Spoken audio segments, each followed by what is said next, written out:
विश्वास करता हूं कि जो साल्वेशन, जो मुक्ति परमेश्वर जिस आत्मा को आपके बीच में भेज रहा है, आज भी जब मैं आया तो परमेश्वर ने आपको क्या कहा? अपनी फैमिली के लिए प्रार्थना करो, अपने नगर के लिए प्रार्थना करो, मोहल्लों के लिए प्रार्थना करो। आप किसी को ब्लेस करते हैं, आप किसी को खाना खिलाते हैं, अच्छी बात है। कहां से शुरू हुआ यह खाना खिलाना? जीसस क्राइस्ट के समय पे शुरू हुआ यह खाना खिलाना, जब 5 रोटियों को 20,000 लोगों को खिला दिया गया, जिनमें 5,000 पुरुष थे और स्त्रियां बच्चे मिला के 20,000 की गिनती थी। लेकिन परमेश्वर ने उनसे कहा इस नाशवान भोजन के लिए प्रयत्न ना करो। परमेश्वर ने कोई उसको बहुत ज्यादा तवज्जो नहीं दी उस खाने की, उस लंगर को। परमेश्वर ने कहा आत्मा की ओर ध्यान दो। आत्मा तुमसे क्या कहता है? लंगर खाया, ठीक है, शरीर को ताकत मिली, परमेश्वर का गुण गाओ और आत्मा की बातों की ओर ध्यान दो। लाखों मील्स हैं जो चर्च हर महीने फ्री लोगों को देती है, लाखों के हिसाब से, हजारों नहीं है। आपको मालूम है चैरिटी चलती है, घर बनाए जाते हैं, विडोज को राशन होता है, फीस लोगों की पे होती है, मेडिकल एक्सपेंस लोगों के पे होते हैं। बट ये छोटा हिस्सा है, चाहे बड़े लेवल पे की जा रही है, लेकिन बड़ा हिस्सा है किसी की रूह को बचाना। आप किसी के शरीर को ब्लेस करते हैं, कितनी देर तक? इस दुनिया में जब तक है तब तक ही उसका असर है, लेकिन ऊपर का जो लाइफ है, ऊपर की जो जिंदगी है, वो कहीं अधिक लंबी, लाखों करोड़ों साल लिखा, अनंत जीवन तक तू इसका फल भोगेगा, या तो अनंत जीवन तक तू ऊपर जाके शर्मिंदा रहेगा क्योंकि तूने परमेश्वर का काम नहीं किया और तू परमेश्वर के नाम में सेव नहीं हुआ, या तो अनंत जीवन तक परमेश्वर के राज्य में आनंद को भोगेगा। क्योंकि यही एक धर्मी का हिस्सा है कि परमेश्वर ने आपको अनंत जीवन, जिस तरह परमेश्वर मरता नहीं, उसने आपको अनंत जीने के लिए बनाया है। तो किसी को ऐसा ब्लेस करना कि वो अनंत जीवन तक जिए, ये बड़ा है। इसलिए परमेश्वर ने क्या कहा? उसने ये भी कहा कि अगर कोई भूखा है तो उसे खिला। क्योंकि मैं कहूंगा मैं जेल में था, तू मुझसे मिलने आया, मैं भूखा था, तूने मुझे खिलाया। और हम कहेंगे प्रभु हमने तुझे कब खिलाया? प्रभु कहेगा तुमने छोटों के साथ जो किया तुमने मेरे साथ किया। जीसस क्राइस्ट ने हमें ये चैरिटी करने के लिए भी इनकरेज किया है, लेकिन उसने सबसे पहले कहा है जाओ और सुसमाचार सुनाओ और सब जातियों के लोगों को चेला बनाओ। शुरू से लेके अंत तक जो मैंने तुम्हें बातें माननी सिखाई उन्हें मानना सिखाओ, और देखो जगत के अंत तक मैं तुम्हारे संग हूं। सबसे इंपॉर्टेंट, परमेश्वर ने स्वर्ग में जाने से पहले, जी उठने के बाद, स्वर्ग में जीवित चढ़ाए जाने से पहले ये इंस्ट्रक्शन दी थी कि जाओ और सुसमाचार सुनाओ। आज मुझे दुख होता है मोस्टली उन लोगों के लिए जो बॉर्न क्रिश्चियंस भी हैं। आप उनसे जाकर मिलें और बात करें और पूछें उनसे कि इस हफ्ते कितने लोगों को आपने जीसस क्राइस्ट के बारे में बताया है? बोलेंगे अच्छा, ये तो मैंने कभी सोचा ही नहीं था। आपने कितने लोगों से प्रभु यीशु मसीह के बारे में बात की है? आपने कितने लोगों को रिकमेंड किया है चर्च जाने के लिए? कितने लोगों को आपने टेस्टिमनी दिखाई है? आप हील नहीं कर सकते, आप प्रीच नहीं कर सकते, तो क्या आप वीडियो भी नहीं दिखा सकते? क्या आप वो बता भी नहीं सकते कि जहां पर परमेश्वर जिन जिन जगहों पर कार्य कर रहा है, क्या आप उनके बारे में बात भी नहीं कर सकते? इमेजिन करो, जिन रूहों को परमेश्वर ने रचा है, जिनको धरती के ऊपर भेजा है, आपको जिम्मेवारी दी है उन्हें बचाने की, मुझे जिम्मेवारी दी है आपको बताने की कि उन्हें बचाओ, और मैं भी आपके साथ बचा रहा हूं। इमेजिन करो ऊपर जाकर जब परमेश्वर के सामने हम खड़े होंगे तो हम तो सोचेंगे मैं तो बिजी रहा अपने काम में, अपने काम धंधों में, अपनी पढ़ाई में, फिर अपने बिजनेस में, अपने परिवार में, लेकिन जो असली काम था वो तो मैंने किया ही नहीं धरती के ऊपर। इसीलिए मोस्टली लोग आज कंटेंट नहीं है, सेटिस्फाइड नहीं है अपनी लाइफ से, वो खाली हैं अपनी लाइफ से। उनकी जिंदगी में उनको समझ नहीं आ रही कि वो क्या करें। क्रिश्चियन होने के बावजूद भी वो आनंद उनकी जिंदगी में क्यों नहीं है, वो ब्लेसिंग उनकी लाइफ में क्यों नहीं है। पैसा तो है लेकिन वो भी अन्य लोगों की तरह सफर कर रहे हैं लाइफ में, क्यों? क्योंकि परमेश्वर ने जो कहा हमने वो पूरा नहीं किया। जैसे जैसे मैं अपनी लाइफ को जीसस क्राइस्ट में बिता रहा हूं, मैं ये नोटिस कर रहा हूं और रियलाइज कर रहा हूं कि एक्चुअल में परमेश्वर अब कुछ करता नहीं है आपकी लाइफ में, वो सब कुछ कर चुका है। जितना मैं मसीह में आगे बढ़ रहा हूं, मैं ये रियलाइज कर रहा हूं कि एवरीथिंग जो हम सफर कर रहे हैं इस दुनिया में, चाहे वो पास्टर है, चाहे विश्वासी है, चाहे एक पास्टर बिजनेसमैन है, चाहे एक विश्वासी है, चाहे वो काम करने वाला है, anything you are suffering with, कुछ भी जो आप सफर कर रहे हैं, एक्चुअल में वो उसका कारण परमेश्वर की अज्ञान, परमेश्वर के वचन का ज्ञान ना होना और हमारी अज्ञानता है। एक्चुअल में जब आप बाइबल के डीप अध्ययन में चले जाएंगे, आपके साथ कुछ बुरा घटता है, या आपके साथ कोई परीक्षा का समय होता है, या सडनली कुछ आपके साथ ऐसा होता है जो आपके कंफर्ट को खराब करता है, और आप सोचते हैं कि परमेश्वर ने मेरे लिए जान दी है, परमेश्वर ने मेरे लिए ये किया है, पर मैं सफर क्यों कर रहा हूं, मैं सफर क्यों कर रही हूं, मेरा बिजनेस क्यों सफर कर रहा है, मेरी लाइफ सफरिंग्स में क्यों है। सडनली आप लाखों सवालों के साथ घिर जाते हैं, आप लाखों सवालों के साथ, शैतान आप पर अटैक और हमला करता है, आपकी स्पिरिचुअल लाइफ के ऊपर अटैक करना चाहता है, वो आपके फेथ के ऊपर क्वेश्चन करने लगता है। सडनली आप फिर क्या महसूस करते हैं कि आपको कोई जवाब नहीं मिल रहा, जब तक आप बाइबल पकड़ के बैठते नहीं और आप परमेश्वर की आत्मा से सहायता मांगते हैं, आप प्रभु की आत्मा से हेल्प मांगते हुए जब परमेश्वर की आत्मा को बोलते हैं कि परमेश्वर मैं क्या करूं, आपको रियलाइज होता है, आप बाइबल पढ़ते हैं और आप क्या देखते हैं कि जो मैं मांग रहा हूं, जो मैं खुदा से कह रहा हूं, वो एक्चुअल में कर दिया गया है। अब लेकिन मेरी लाइफ में वो कैसे आए, मेरी जिंदगी में वो क्यों नहीं आ रहा है जो मैं चाहता हूं। अगर परमेश्वर ने वो मूल्य अदा कर दिया है तो पंगा कहां है, कुंडी किथे पंजाबी जी लिखे, काम फसिया किथे, जे परमेश्वर ने कर दिता, जे मैनू चाहिए ते है क्यों नहीं है मेरे को।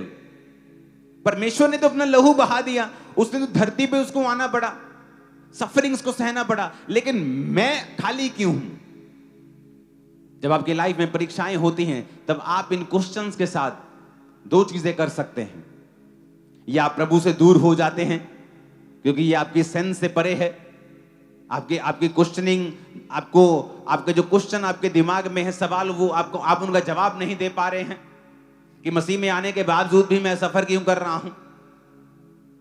या दूसरा काम, आप परमेश्वर की हजूरी में चले जाते हैं, आप प्रभु से मांगते हैं, आप आंसू बहाते हैं, आप प्रभु को कहते हैं आपकी मदद करे, आप पवित्र आत्मा से मदद को मांगते हैं क्योंकि वो आपका मददगार है, वो आपका हेल्पर है।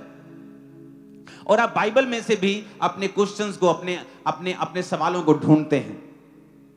आप रोजे रखते हैं कि परमेश्वर की आवाज आपको और क्लियर हो, क्योंकि जैसे ही आप रोजे रखते हैं परमेश्वर की आवाज जो मध्यम होती है थोड़ी तेज आने लगती है, जो गाइडेंस आपको थोड़ा सा लगता है कि शायद ये परमेश्वर की ओर से है, रोजों में आपको क्लियर होने लगता है कि हां ये परमेश्वर की ओर से है।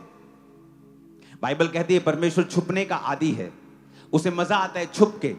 बाइबल कहती है जब प्रभु यीशु मसीह नाव पर चल के जा रहे थे, पानी पे चल के जा रहे थे, नाव पर से के करीब पर से, अपने चेलों की नाव पर से, तो चेलों ने देख लिया। यीशु मसीह उन्हें जगाना नहीं, उन्हें दिखाना नहीं चाहते थे अपना आप, लेकिन वो चल के जा रहे थे तो कुछ ऐसा अजीब सा घट रहा था कि कोई चल रहा है, उन्होंने कहा भूत होगा पक्का, ये आत्मा है। यहाँ पर स्टोरी भी है कि आत्मा यहाँ पानी में मंडराती है और हम मर जाएंगे सारे। वो डरने लगे तो परमेश्वर ने अपने आप को जाहिर किया कि नहीं नहीं डरो मत, मैं हूं, भूत नहीं है कोई भी। तो परमेश्वर उसका एक गुण है छिपना, और वो चाहता है कि उसके बच्चे उसे ढूंढें। जैसे आप बच्चों के साथ घर में छुपन छुपाई खेलते हो ना, आप छुपते हो, आपका बच्चा आपको ढूंढता है, फिर खुश हो जाता है। परमेश्वर छुपता है और वो चाहता है कि उसके बच्चे उसे ढूंढें। वो छुपेगा कैसे?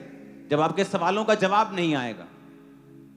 आप सब कुछ कर रहे होंगे फिर भी आपकी लाइफ में कुछ घटता है, क्योंकि परमेश्वर उस वक्त उस व्यक्ति को जो सिखाना चाहता है वो आपको दुनिया की कोई यूनिवर्सिटी नहीं सिखा सकती। आपका कोई रिश्तेदार, आपका मां बाप, पति पत्नी, बच्चे, कोई नहीं सिखा सकता जो उस समय परमेश्वर आपको सिखाएगा। इवन लोग आपको मिसजज करेंगे। अयूब के दोस्त आके कहते तूने पक्का कोई गलत काम किया होगा, ऐसी इतनी मुसीबत थोड़ी आई है, परमेश्वर अन्यायी थोड़ी है। ये तो पक्का शैतान का काम है, तूने कुछ पंगा लिया होगा। आपके लोग आपसे पूछेंगे तुम पापी हो क्या, क्योंकि परमेश्वर आपको कुछ सिखाना चाहता है उस समय। और वो परीक्षा तब तक चलेगी जब तक आप अपने आप को परमेश्वर के साथ सेटल करके, उसके साथ कमरे में बैठकर आप रोज परमेश्वर के सामने अपनी कमियों को देखेंगे और आप रियलाइज करेंगे, बाइबल को पढ़ेंगे, कहां चूक हुई आप ये भी चेक करेंगे, कहां मैं आगे बढ़ूं आप ये भी चेक करेंगे, या परमेश्वर मुझे क्या सिखाना चाहता है आप ये भी चेक करेंगे। आज का जो सब्जेक्ट आप पढ़ेंगे और सुनेंगे ये बहुत इंपॉर्टेंट है आप लोगों के लिए। मोस्टली लोग इसको इग्नोर कर रहे हैं और उन्हें ये नहीं पता है कि ये चीज उनकी सफरिंग्स का कारण है, और उन्हें नहीं पता है ये बात। वेरी शॉकिंग, आपको बड़ा आश्चर्य होगा जो चीजें आज मैं आपको सिखाना चाहता हूं परमेश्वर के नाम में, उसे बड़े ध्यान से आपको समझना होगा। अपने पड़ोसी को बोलो, जीसस ने कहा चेले बना। डिसिप्लिन, डिसाइपल शब्द, चेला शब्द डिसिप्लिन से निकला है। अब आपको ये मैं एक चीज सिखाता हूं, अनुशासन हिंदी में।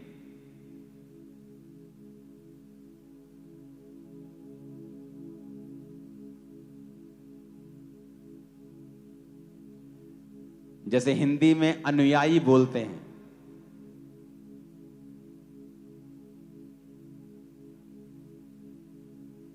अनुशासन से अनुयायी निकलता है, जिस तरह डिसिप्लिन से डिसाइपल निकलता है।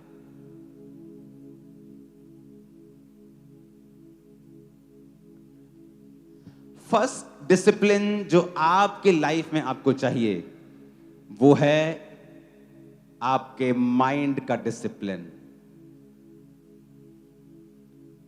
क्योंकि आज जो चीज मैं आपको बताऊंगा वो आपको शॉक कर देगी। माइंड का डिसिप्लिन। हो सकता है आपने कभी फिजिकली व्यभिचार ना किया हो, पर आप व्यभिचार के फुल जो प्रॉब्लम्स आती हैं उसके बाद अपनी लाइफ में फेस कर सकते हो अगर आप मन में व्यभिचार करते हो तो भी। जैसे जैसे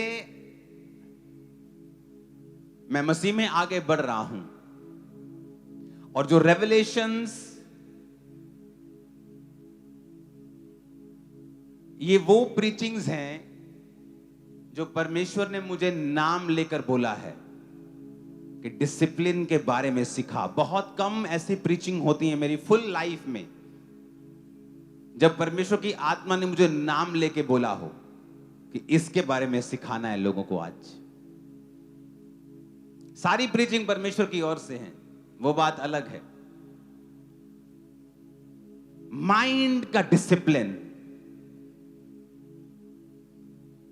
सोचों का डिसिप्लिन, अपनी सोचों को कंट्रोल में रखना।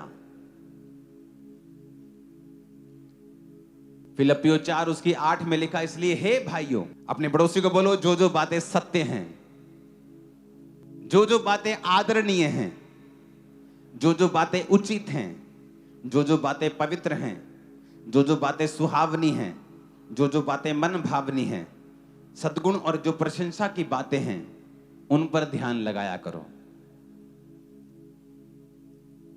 आप बैठे हुए हैं और सडनली आपका मन जो है वो किसी के लिए बुरा सोचने लगता है। आप मन में सोचते हैं ये आदमी बहुत गंदा है, जिस दिन मेरे सामने आया मैं चमाट लगाऊंगा एक। एक्चुअल में शैतान आपको धोखा दे रहा है और वो आपके मन को दूषित कर रहा है और आपके मेंटल डिसिप्लिन को वो खराब कर रहा है। बाइबल बहुत क्लियर बताती है कि जो मन में डिसिप्लिन आपके नहीं है, ये वजह से बहुत से लोग बीमार हैं, बहुत से लोग सफर कर रहे हैं, बहुत से लोगों का पीस, शांति उनकी जिंदगी से उड़ चुका है। फिजिकली जब आप उनको मिलेंगे, nothing is wrong, everything is wrong in their mind, उनकी बुद्धि में सब गलत है। आप मिलेंगे कई बार पास्टर से, उनकी लाइफ में कोई गुनाह नहीं है, कोई पाप नहीं है, लेकिन अपने मन में वो कड़वे हैं, कड़वाहट सोचते हैं बहुत दूसरे पास्टर्स के लिए, जो उनको धोखा देंगे, वो मेंबर्स के लिए वो कड़वे हो चुके हैं, बीमार हैं, इसी वजह से मुश्किल में है, ट्रबल में है, संघर्ष करते हैं, बता नहीं सकते, सफर कर रहे हैं। क्यों? दिमाग का डिसिप्लिन, माइंड का डिसिप्लिन वेरी इंपॉर्टेंट। रोमियो 12 उसकी 2 में लिखा है, इस संसार के सदृश्य ना बनो, परंतु तुम्हारे मन के नए हो जाने से तुम्हारा चाल चलन भी बदलता जाए, जिससे तुम परमेश्वर की भली भांति और सिद्ध इच्छा अनुभव से मालूम करते रहो। कहता तुम्हारा मन जो है वो क्या होता जाए? बोलो नया हो जाए। अपने पड़ोसी को बोलो नया हो जाए। और कैसे होगा मन नया?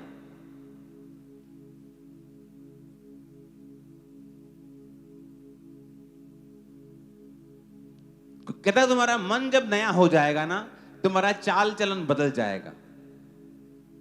फिर कहता परमेश्वर की भली भांति और सिद्ध इच्छा तुम अनुभव से मालूम करोगे। दिमाग में पवित्रता ही एक माइटी वेपन है शैतान के खिलाफ। शरीर का व्यभिचार आपको ज्यादा दुख देता है, ज्यादा कॉन्सिक्वेंसेस हैं माइंड के मुकाबले, पर माइंड के व्यभिचार के भी अपने ही दुख हैं, अपनी ही बीमारियां हैं और अपने ही प्रॉब्लम्स हैं। फिर से बोलो डिसिप्लिन। क्योंकि अगर डिसाइपल बनना है, बोलो अपने पड़ोसी को, अगर डिसाइपल बनना है तो डिसिप्लिन में जीना होगा। ऊंची आवाज में कहो आमीन। डिसिप्लिन करना अपने आप को। पौलुस ने बाइबल में बताया, कहता अगर तुम मुक्केबाज हो और तुम हवा में मुक्के मारो तो तुम्हारे मुक्के मारने का कोई भी फायदा नहीं होगा। कहता अगर तुम दौड़ते हो तो सही दिशा में दौड़ना, एंड्योरेंस के साथ दौड़ना और एंड तक दौड़ना यह जरूरी है। कहता दौड़ में दौड़ते सभी हैं, पर इनाम एक लेके जाता है, जो तेज भी दौड़ा है और एंड तक भी दौड़ा है। नीति वचन 4 उसकी 23 में लिखा है, सबसे अधिक अपने मन की रक्षा कर।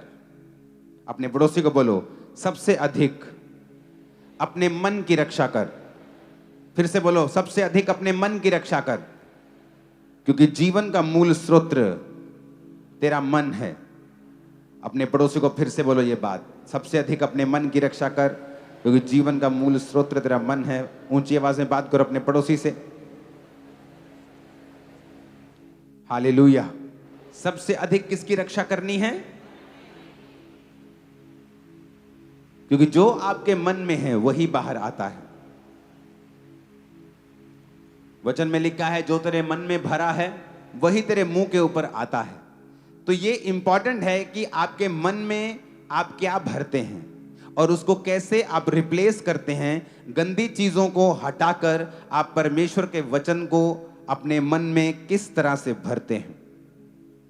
एक एथलीट जानता है कि अपने आप को डिसिप्लिन में मैं नहीं रखूंगा तो वो मेडल मैं नहीं पा सकता हूं जिसकी मैं आशा रखता हूं। एक क्रिश्चियन लाइफ में जो मैंने कमी देखी है वो है डिसिप्लिन की। डिसिप्लिन, अपने आप को डिसिप्लिन करना, कि आप अगर बैठे हैं और आपको पता है कि आपको मोबाइल एडिक्शन हो गई है, तो अपने आप को डिसिप्लिन करना और उस मोबाइल को अपने जीवन से त्यागना। मैंने देखा है क्रिश्चियनिटी में परमेश्वर ने आपको सब कुछ दे दिया है, अब विद डिसिप्लिन आपको वो सारी चीजें रिसीव करनी है अपनी लाइफ में। और पहला डिसिप्लिन है दिमाग का। जब आप दिमाग में डिसिप्लिन हैं, आप दिमाग में, आपने अपने दिमाग को काबू में कर लिया है, आपने अपनी सोचों को काबू में कर लिया है। कुलस्सियां 3 उसकी 2 आयत में लिखा है, पृथ्वी की नहीं परंतु स्वर्गीय वस्तुओं के ऊपर ध्यान लगाओ। दूसरा कुरिन्थिया 10 उसकी 5 आयत में लिखा है, इसलिए हम कल्पनाओं का, ऊंची बात का जो परमेश्वर की पहचान के विरोध में उठती है खंडन करते हैं, हर एक भावना को कैद करके मसीह का आज्ञाकारी बना देते हैं। यहां भी पौलुस मेंटल डिसिप्लिन की बात कर रहा है, जो उसके दिमाग में उठती हैं, वो उस मेंटल डिसिप्लिन की बात कर रहा है जो उसके माइंड में आती हैं। लोग बोलते हैं जब मैं प्रार्थना में बैठता हूं ना, तो मेरे को गंदे गंदे विचार आने लगते हैं। कोई शैतान की ताकत आपको उन गंदे विचारों को लंबा सोचने में काबिल नहीं है। वो जस्ट आपको एक विचार दे सकता है, उसके बाद उस विचार को आगे कहां तक लेके जाना है ये आपके ऊपर निर्भर करता है। शैतान के पास ताकत नहीं है आपके मन के अंदर क्या चल रहा है उसको बूझने की। आपके दिल में क्या चल रहा है शैतान नहीं जानता है। शैतान आपके एक्शंस देखकर, कि जब वो आपके दिल में कोई बात डालता है उसके बाद आपने क्या एक्शन किया, वो उन एक्शन से समझता है कि आपने उसकी बात को कितना सीरियसली लिया है। जब आप अपने दिमाग में डिसिप्लिन हैं, आपकी लाइफ में आप क्या नोटिस करेंगे कि जिस शांति की आप आशा कर रहे थे, जो परफेक्ट पीस जिसको आप पैसे में ढूंढ रहे थे, पैसा पाने के बाद भी नहीं मिला, मैरिज सोच रहे थे मैरिज हो जाएगी शायद शांति आ जाएगी, बच्चे हो जाएंगे, बेबी नहीं है मेरे 15 साल से शायद शांति आ जाएगी, लेकिन आप क्या नोटिस करेंगे कि ये सारी चीजें टेम्परेरी हैं। लेकिन रियल शांति तब आपकी लाइफ में एंटर करती है जब आप दिमाग में अपने आप को परमेश्वर के वचन के मुताबिक डिसिप्लिन कर लेते हैं। माइंड में डिसिप्लिन करना, अपने दिमाग में अपनी सोचों को काबू में रखना। जैसे ही शैतान गंदी सोच के साथ आपके दिमाग में आए, उसी वक्त उसे रिजेक्ट करना और उस सोच को लंबा ना लेके जाना और उसे लंबा ना सोचना और उसे वहीं पर रिजेक्ट कर देना। इसलिए पौलुस कहता है कि हम जो परमेश्वर की पहचान में हर एक ऊंची बात का कि विरोध में जो उठती है खंडन करते हैं, हर एक भावना को कैद कर लेते हैं, हर एक फीलिंग को कैद कर लेते हैं। अपनी फीलिंग्स को कैद करना, किसी को माफ ना कर पाना, आप मेंटल डिसिप्लिन में नहीं हैं। टीवी देखो तो देखते रहना, आप डिसिप्लिन में नहीं हैं। और जैसे ही आप नोटिस करेंगे आप डिसिप्लिन में अपनी लाइफ को बिताना शुरू कर चुके हैं, आपकी अनॉइंटिंग का लेवल बढ़ जाएगा, आपके फाइनेंस का लेवल बढ़ जाएगा, स्ट्रगल का लेवल बहुत कम हो जाएगा, सडनली चीजें फ्लो में आनी शुरू हो जाएंगी। आप बोलेंगे तो काम होगा, आप अपनी बॉडी पे हाथ रख के कहेंगे ये हील हो जाए, सारी बीमारी निकल जाए, वो जाती रहेगी। कितने मेरी बात को समझ रहे हैं? क्योंकि वो डिसिप्लिन आप जब समझ जाएंगे, वो आपकी हेल्प करेगा, वो आपको आत्मा में ग्रो होने में हेल्प करेगा।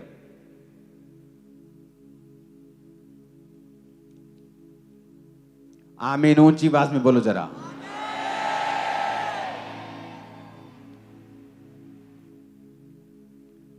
सबसे बड़ा डिसिप्लिन जो है मन का है।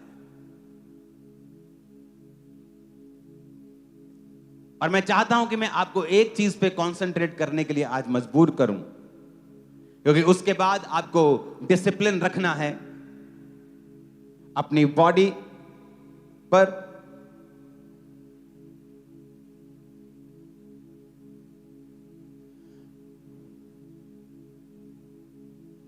अपने फाइनेंस के ऊपर,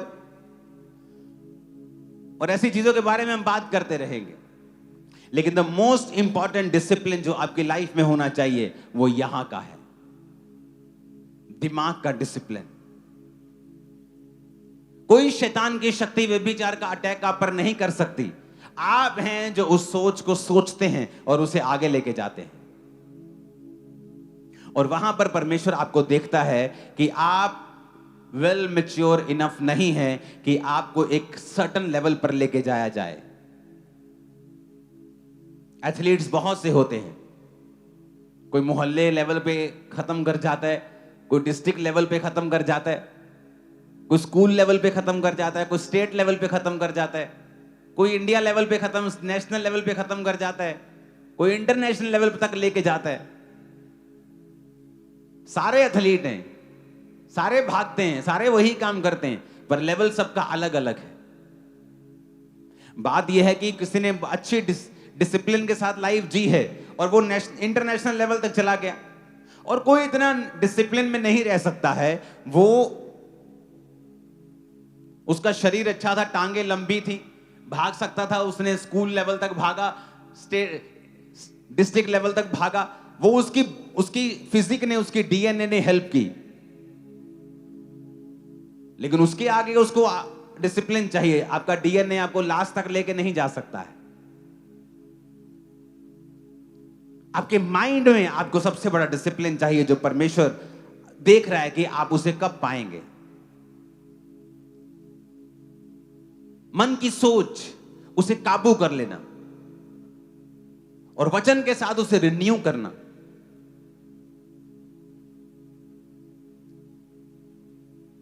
लोग पूछते हैं परमेश्वर क्या चाहता है मेरे जीवन में, मुझे कैसे मालूम परमेश्वर की इच्छा क्या है। बाइबल कहती है, परमेश्वर कहता है संसार के सदृश्य ना बन। फिर कहता तुम्हारे मन के नहीं होने जाने से तुम्हारा चाल चलन बदलता जाए, जिससे तुम परमेश्वर की भली भांति और सिद्ध इच्छा अनुभव से मालूम करते रहो। यानी जब भी तुम्हारे जीवन में तुम्हें परमेश्वर की इच्छा मालूम होनी होगी, उससे पहले एक काम होगा कि तुम्हारा मन जो है वो रिन्यू होना शुरू होगा, तुम्हारा मन जो है वो नया होना शुरू हो जाएगा। मैंने ऐसे लोग देखे हैं, जब मैं एक यूथ ग्रुप में था तो बहुत से लड़के लड़कियां रोजे रखते थे, 40 फास्टिंग। अगर मैंने मान लो 5 बार रखे तो उन्होंने कम से कम 1-2 बार उन्होंने भी रखे, और 2 बार बहुत होता है एक साल में 40 रोजे रखना। पास्टर्स भी नहीं रखते तो इस साल में 2 बार। लेकिन उन लड़के लड़कियों में एक प्रॉब्लम थी, कुछ तो फिजिकल व्यभिचारी थे, लेकिन कुछ सिर्फ मेंटल व्यभिचारी थे, सिर्फ दिमाग में गलत सोचते। और ये बात वो अपने पास्टर से शेयर भी करते थे कि हमारे दिमाग में गलत सोचें आती और लगातार आती रहती। और जब मैं मसीह में ग्रो हुआ तो मैंने क्या समझा कि ये सारी सोचों को तुम खत्म कर सकते हो 1 सेकंड में। अपना ध्यान इन पे ना लगाओ, क्योंकि तुम अपना ध्यान दे रहे हो, इसलिए शैतान आ रहा है। और मैंने क्या नोटिस किया, जो उन्होंने फास्टिंग की, जो उन्होंने प्रार्थना की, वो कभी भी उस लेवल तक नहीं जा पाए और कभी भी परमेश्वर में बढ़ नहीं पाए। लेकिन दिखने में तो लगता है, अगर बाहर से कोई देखकर उनकी स्टोरी समझेगा तो कहेगा अरे इतने रोजे रखे, बड़े क्यों नहीं। वो अंदर हम जानते हैं वो क्यों नहीं बढ़े। वो स्टोरीज मुझे पता है, जो उनके साथी लोग हैं उनको पता है वो क्यों नहीं बढ़े। लोगों को क्यों नहीं, लोग सवाल कर सकते थे, क्योंकि जो मेंटल डिसिप्लिन है ये वेरी इंपॉर्टेंट और फर्स्ट स्टेप है आपकी क्रिश्चियनिटी में। अगर आप यहां डिसिप्लिन नहीं हैं, उसका असर आपकी बॉडी में नजर आएगा, आपके अंगों पे नजर आएगा, उसका असर आपके फाइनेंस पे नजर आएगा, आपके बच्चों पे, आपकी पत्नी पे, पति पे, आपके परिवार पर भी उसका असर नजर आएगा। क्योंकि जैसे आप मेंटल डिसिप्लिन में जीना शुरू करेंगे, समथिंग विल चेंज। वो फियर खत्म हो जाएगा, कुछ होगा आपकी लाइफ में ऐसा जो पहले कभी नहीं हुआ। वो अनॉइंटिंग जिसमें आप संघर्ष करते थे, आपकी लाइफ में फ्लो कर रही है, आप नोटिस करेंगे। वो चीजें जिसमें आप स्ट्रगल कर रहे थे, आपकी लाइफ में फ्लो करने लगेंगी, आप नोटिस करने लगेंगे। कुछ बदलाव होगा आपकी लाइफ में जो पहले नहीं था, जैसे ही आप मेंटल डिसिप्लिन में जीना शुरू करेंगे। ऊंची आवाज में कहो हालेलुया।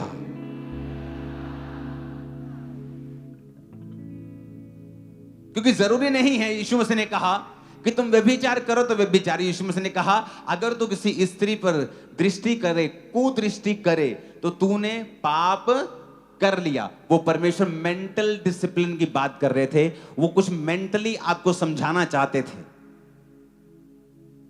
कि उसका भी एक अपना असर है जो आप दिमाग में करते हैं। कई बार आपकी लाइफ में जो प्रॉब्लम है उसकी वजह से उतना आप असल में फिजिकली टॉर्चर नहीं होते हो जितना मेंटल टॉर्चर होते हो।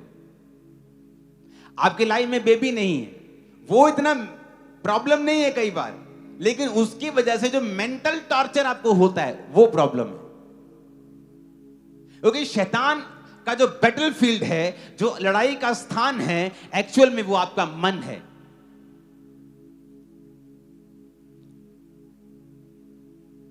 वो मोहल्ले के जो बच्चे लड़ पड़े बोलते ना, आज ही उठे टाइम पाला, उठे आज ही उठे, लड़ाई का स्थान, एक लड़ाई का स्थान कर लेते हैं, वहां मिलेंगे हम। तो शैतान जो लड़ाई का स्थान है उसका, वो आपका दिमाग है। शैतान का जो बैटल फील्ड है वो आपका दिमाग है। इसलिए जीसस ने कहा सबसे अधिक इसी की रक्षा कर, क्योंकि जीने का मूल स्रोत तेरा दिमाग, तेरा मन ही है। क्योंकि वही शैतान तेरे साथ फाइट करेगा। और वहां तुझे समझना है कि वो चीजें असली हैं जो तेरे दिमाग में चल रही हैं। सबसे अधिक कहता उस अपने मन की रक्षा कर, क्योंकि जीने का जो मूल स्रोत है वो तेरा मन ही है। हालेलुया। आप फिर क्या नोटिस करेंगे जब आप अपने अपने अपने अपने विचारों को काबू में कर लिया है।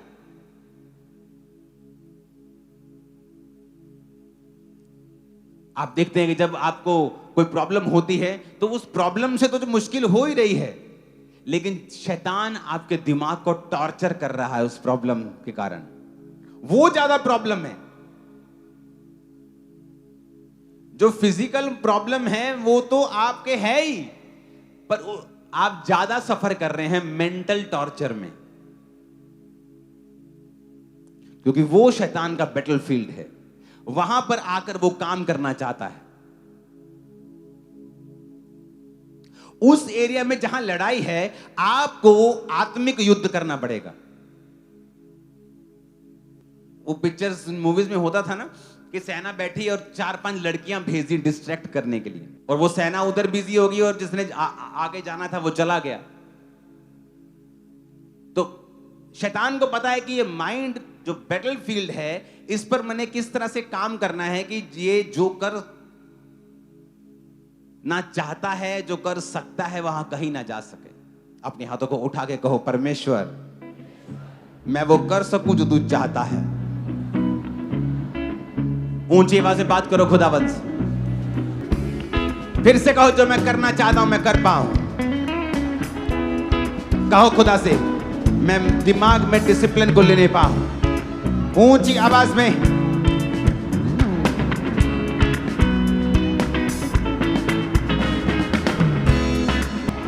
Hallelujah. As a child of God, एक परमेश्वर का बेटा बेटी होने के नाते परमेश्वर ये चाहता है कि एक परमेश्वर का जन, एक परमेश्वर का बच्चा मेंटल डिसिप्लिन में जिए, अपनी सोचों को काबू में रखना। कई बार आप लोगों से मिलते हैं जो डिलीवर नहीं हो रहे होते, और आप क्या नोटिस करते हैं कि सारी प्रॉब्लम उनके दिमाग में है। बिना पाप की वजह से भी, जो शारीरिक रूप में तो नहीं है, पर उस दिमाग, उन सोचों की वजह से शैतान ने उन्हें बंधन में डाला हुआ है।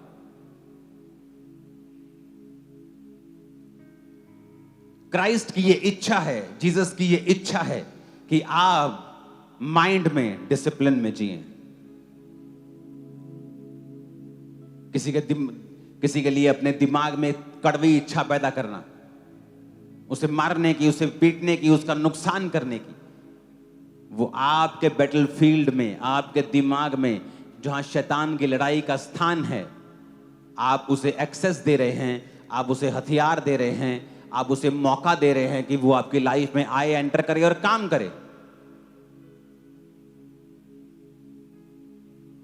जिस तरह आपके दिमाग में आपको डिसिप्लिन रखना है, क्राइस्ट चाहते हैं आपकी बॉडी में डिसिप्लिन होना।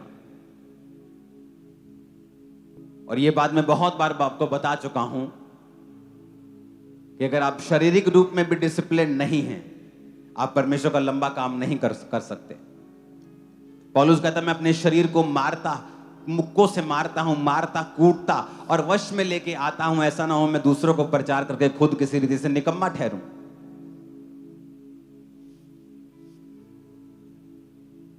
आपको पता है ये चीज आपके शरीर के लिए खराब है, फिर भी आप उसे खाते हैं टेस्ट के लिए।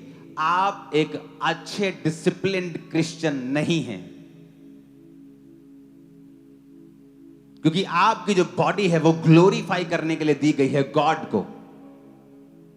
तो बाइबल कहती जो कोई इस शरीर को नाश करेगा मैं उसे नाश करूंगा। क्या तू नहीं जानता ये पवित्र आत्मा का मंदिर है? लेकिन फिर भी हम इस बॉडी को डिस्ट्रॉय करना चाहते हैं हर उस गंदी चीज से, लेकिन क्योंकि वो हमारी जीभ को टेस्टी लगती है, लेकिन अंदर जाके वो क्या हाल करेगी हमें इस बात की परवाह नहीं।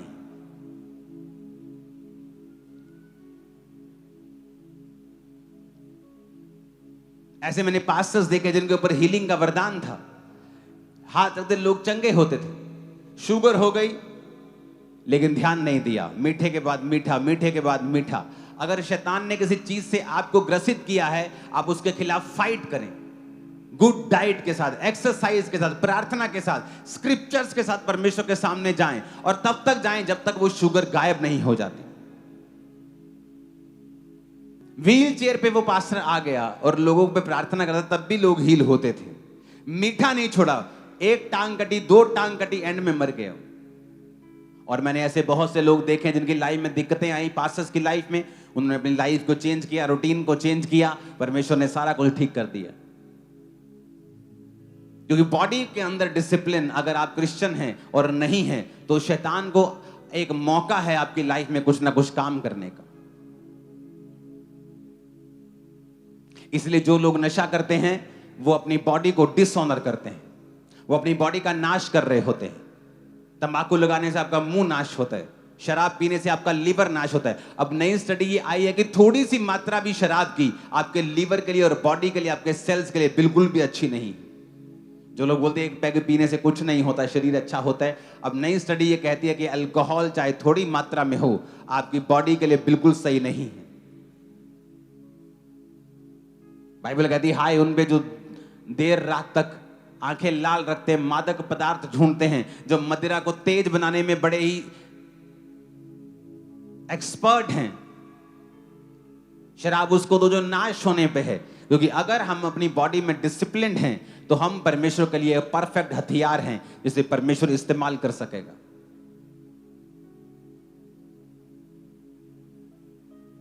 Hallelujah, hallelujah. आपका खाना, आपकी लाइफ डिसिप्लिन में होना चाहिए अगर आप परमेश्वर का बड़ा काम होता हुआ देखना चाहते हो। बिग वर्क होगा, बड़ा, आप इमेजिन से बाहर होगा। मेंटल डिसिप्लिन, बॉडी का डिसिप्लिन और फाइनेंशियल डिसिप्लिन।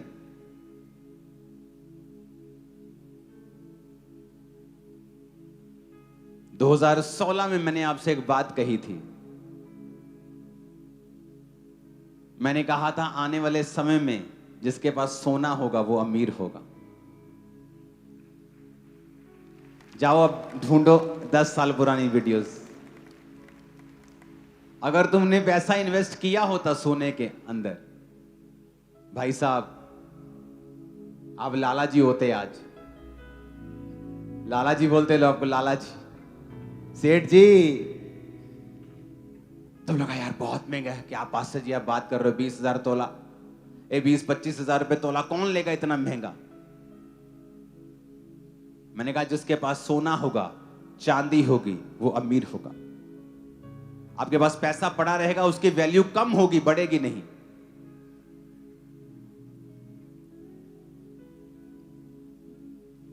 आपको बताया था मैंने, फाइनेंशियल डिसिप्लिन। आज फैमिली सफर कर रही है फाइनेंशियली, क्यों? फाइनेंशियल डिसिप्लिन नहीं है। गरीब से गरीब, मेरे पास टेस्टिमनीज है, लोगों ने टाइट बोया है, आज परमेश्वर ने उन्हें ब्लेस किया है, बड़ी बड़ी जगहों के ऊपर जॉब करते हैं।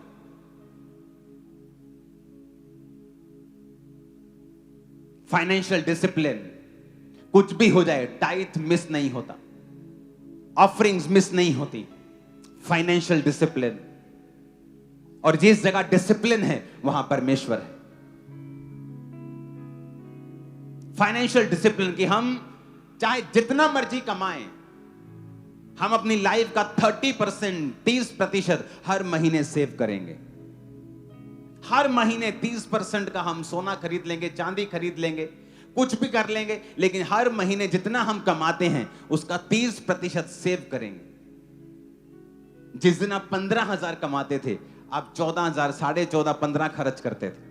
आपकी तनख्वाह अगले महीने 20,000 हो गई, आप नोटिस करते 2-3 महीने में आपका खर्चा भी 20,000 है। क्यों? क्योंकि डिसिप्लिन नहीं है। फाइनेंशियल डिसिप्लिन, आप कभी पॉवर्टी से, गरीबी से बाहर नहीं आ सकते अगर आप फाइनेंशियल डिसिप्लिन में नहीं है तो आप नहीं आ सकते। हर सेवकाई में लोग हैं लेकिन फाइनेंशियल डिसिप्लिन नहीं है वहां पे। पास्टर के पास उसे लगता है कि वो उस पैसे का मालिक है, फाइनेंशियल डिसिप्लिन नहीं है चर्चिस के अंदर। जब ये चर्च शुरू हुई थी, मैंने कहा था ये पैसा परमेश्वर के कामों में जाएगा, तुम 100 बोगे, मैं 100 खर्चूंगा परमेश्वर के लिए। Financial discipline. आज इस चर्च ने ग्रो किया है, सबसे अधिक ग्रो किया है। क्यों? फाइनेंशियल डिसिप्लिन था इस चर्च के अंदर। आप आज ऑफरिंग दोगे, ऑफरिंग काउंट होगी, 20 लोगों की लोग काउंट करके उसे नोट करेंगे क्या क्या है, सब नोट करके लास्ट में साइन किए जाएंगे। कल बैंक की गाड़ी आएगी, पैसा उठा के ले जाएगी। फाइनेंशियल डिसिप्लिन आपको नजर आएगा चर्च में, और परमेश्वर ने हमारे फाइनेंस के ऊपर दया की है।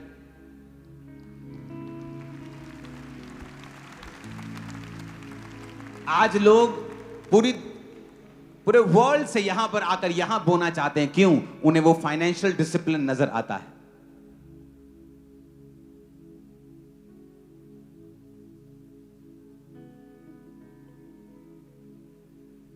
मैं सिंगापुर यानी किस जगह एक एयरपोर्ट के ऊपर था, और मेरे साथ मेरा सन था, और उसने कहा आप नारियल पानी पी लो। मैं कहा ये मैं 4 बजे पीता हूं शाम को। कहता इतना, उसने डिसिप्लिन देखा, जब मॉर्निंग दोपहर कितना खाना है उतना खाना है। वो कहता मैंने ऐसा कभी नहीं देखा। मैंने कहा अगर मुझे कुछ करना है तो मुझे डिसिप्लिन में आना पड़ेगा रिजल्ट लेके आने के लिए। अगर डिसिप्लिन नहीं है रिजल्ट नहीं आएगा। फाइनेंशियल डिसिप्लिन लोगों की लाइफ में नहीं है। मैं आपको कब से बोल रहा हूं, जाओ अपने घर में जाओ और देखो। 2014, 15, 16 में जब मैंने बोलना ये शुरू किया था मैसेज, आपकी तनख्वाह कितनी थी देखो महीने की। अगर आपने 30% सेव करके उसका सोना लिया होता, आज आपके पास लाखों रुपया होता, लाखों लाखों। आप फाइनेंशियली स्टेबल होते, ब्लेस्ड होते आप।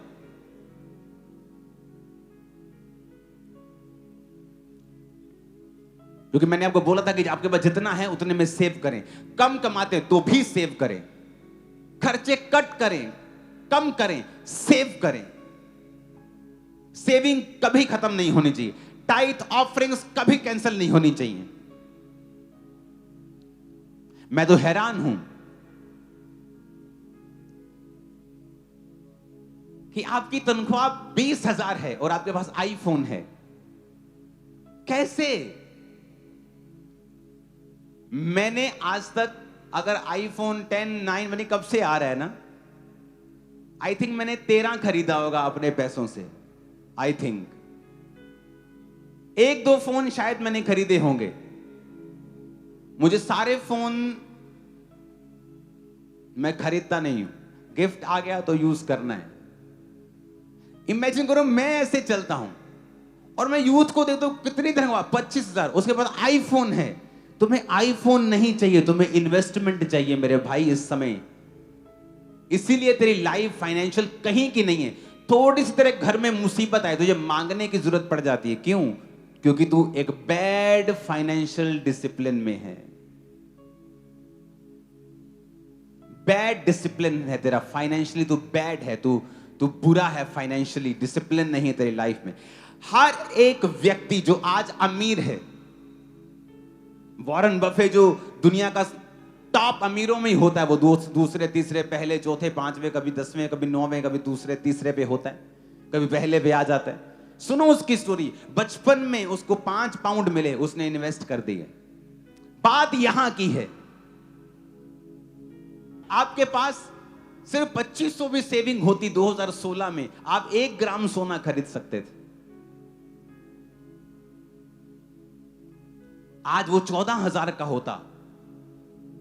और आपने कितने 25 जब आप इकट्ठे कर रहे होते, आप नोटिस करते कि आपके पास इतना पैसा हो चुका है कि आप घर खरीद सकते हैं, कोई बिजनेस स्टार्ट कर सकते हैं जो आपकी लाइफ को पूरी तरह से चेंज कर देगा, जनरेशंस को।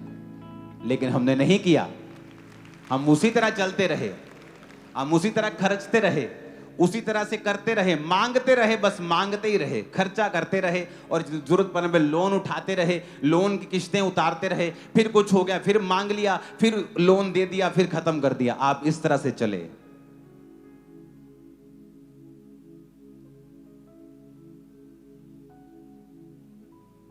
परमेश्वर ने आपको बुद्धि दी है, आपको ताकत दी है। आपके घर में अगर 2 बकरियां रखने की जगह तो बकरियां रख लो 2। आपके छिलड़ों से ही, आपके छिलकों से ही, आपके मूली पालक के छिलकों से वो पल जाएंगी, लेकिन जब बिकेंगी तो 50,000 की बिकेंगी, 40,000 की बिकेंगी, 30,000 की बिकेंगी। लेकिन आपको वो काम लगता है, आप स्मेल नहीं चाहते। आप गरीबी की स्मेल तो चाहते हो, लेकिन बकरी की स्मेल नहीं चाहते। गरीबी की स्मेल बकरी की स्मेल से ज्यादा बुरी है।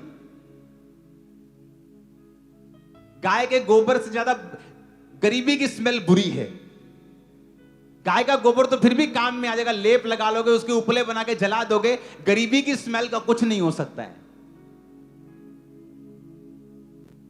जिन लोगों ने गाय पालनी शुरू की, भैंसे पालनी शुरू की, जिनसे लोगों को स्मेल आती थी, जब उनकी फार्म में 500 भैंसें होगी, फिर लोग सलाम ठोकते थे उनको, ऐसे पैरी, बाबूजी पैरी बहने।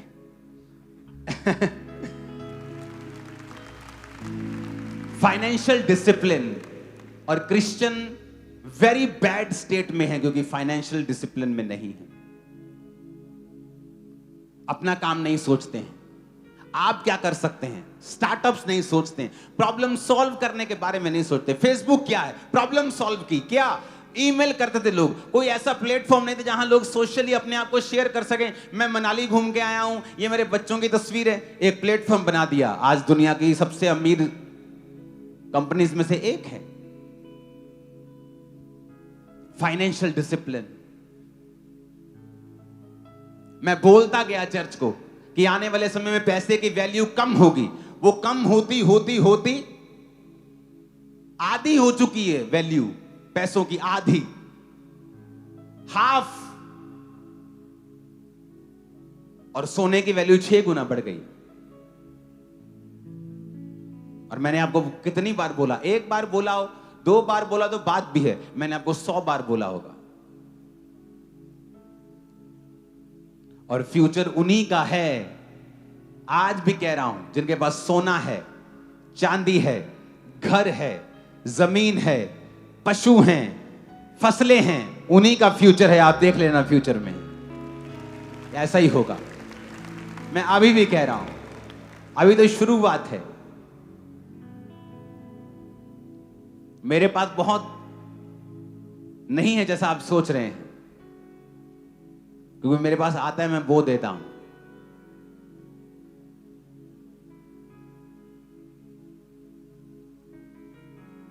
जब लोगों ने मेरे घर में वो चेक किया कितना सोना है, तो जितना मैंने उनको लिख के दिया था उससे आधा था। कहते आधा कैसे? मैं कहा हमारी आदत है, चर्च में गए को अच्छा वचन लगा, चैनी पकड़ी, बो दिया। 2-3 दिन पहले मैं अपना पर्सनल सोना परमेश्वर में वो के आया हूं। सोना बढ़ रहा है, इसका मतलब ये नहीं कि मुझे उससे प्यार है, मैंने आपको सलाह दी है, मैं तो बो के आया हूं उल्टा। कितने लाख का होगा मुझे मालूम नहीं, लेकिन काफी ज्यादा था वो। बात यह है कि अगर आप फाइनेंशियल डिसिप्लिन में होंगे, आप प्रभु का काम कर पाएंगे। अच्छा, ये बात बताओ, आपने क्यों अभी तक मेरा क्रूसेड नहीं करवाया अपनी जगह के ऊपर? 99% लोग बोलेंगे मैं चाहता हूं, मेरे पास पैसा नहीं। तो पैसा एक रुकावट बन गया कि नहीं बन गया? चलो सबसे पूछो, तुमने क्यों नहीं करवाया? तुम चाहते हो करवाऊं? हां। 25 लाख खर्च लोगे? नहीं है नहीं मेरे पास। अगर तुमने कमाया होता, अगर इस चर्च के पास पैसा है तो कहां जा रहा है? खुदा के कामों में। जब धर्मी के हाथ में पैसा आएगा तो वो खुदा के काम करेगा और शैतान को जमीन पे घुटनों पे ला देगा वो। हालेलुया। अमेरिका क्यों आज तड़ी दिखाता है? पैसा, मनी इज पावर। वो अपने पैसे को यूज करते हैं अच्छी चीजों के लिए। तो क्रिश्चियन सेव करे, सेविंग करना शुरू करे आज भी। अब ये फाइनल कॉल समझ लो परमेश्वर की। सेविंग अपनी हैबिट बनाओ, सेविंग। मेरे पास बहुत कोई करोड़ों रुपया नहीं था, लेकिन जब मेरे पास पैसा आया मैंने आईफोन नहीं खरीदा। हालांकि मैं अमीर हूं, मैं तो आईफोन 10 ले सकता हूं। जब मेरे पास पैसा आया मैंने महंगी चीजें नहीं खरीदी, मैंने घर खरीदा जिसकी वैल्यू डबल हो चुकी है। मैंने अपनी अर्निंग से वो चीजें बनाई हैं जिनकी वैल्यू बढ़ेगी, कम नहीं होगी। कितने मेरी बात को समझ रहे हैं? हमें बुद्धि की भी जरूरत है।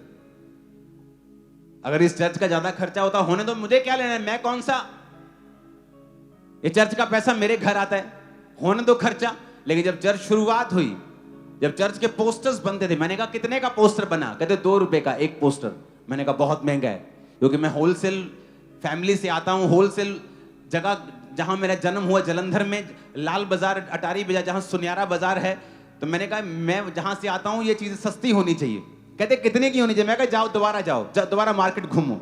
मार्केट घूम के आए, कहते बाबा जी सस्ता करा लिया हमने। मैं कितने का? कहते 1 रुपए 65 पैसे का एक पोस्टर। मैंने कहा अभी भी महंगा है। कहते इससे सस्ता नहीं होगा। मैं कहा नहीं, जाओ वहां पे जहां छपते हैं, जाओ भागो।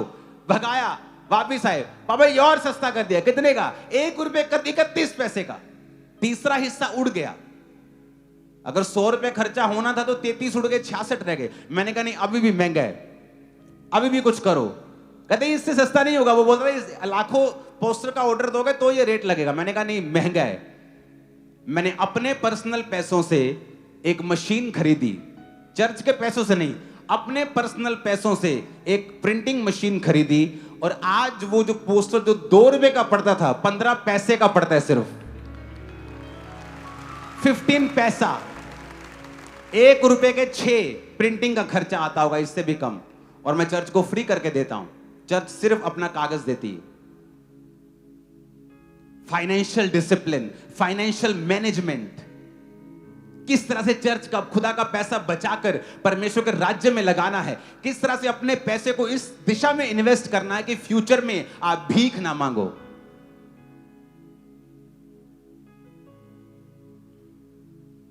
ये एक स्पिरिट होती है कर्जे की, देना 200 रुपया, देना 10 रुपए, देना 1000 देता हूं।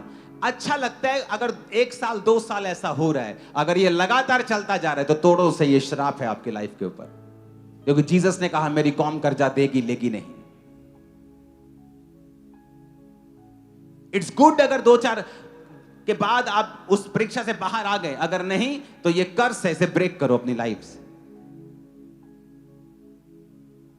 अपनी मेंटल लेवल पे डिसिप्लिन लेके आओ, अपनी बॉडी में डिसिप्लिन लेके आओ, क्योंकि इसी शरीर को खुदाबंद ने इस्तेमाल करना है। अगर इसे शराब देते हो, अगर तंबाकू देते हो, ओवर फूड खाते हो, ओवर मीठा खाते हो, तो आप इसको नाश कर रहे हो। फाइनेंशियल डिसिप्लिन में नहीं हो तो फ्यूचर में एम्बैरेसमेंट तो होगी, फिर शर्मिंदगी आएगी और खुदा भी इसे रोक नहीं पाएगा, क्योंकि उसने पहले से आपको सब कुछ बता दिया है। अपने हाथों को उठाएंगे सब जन।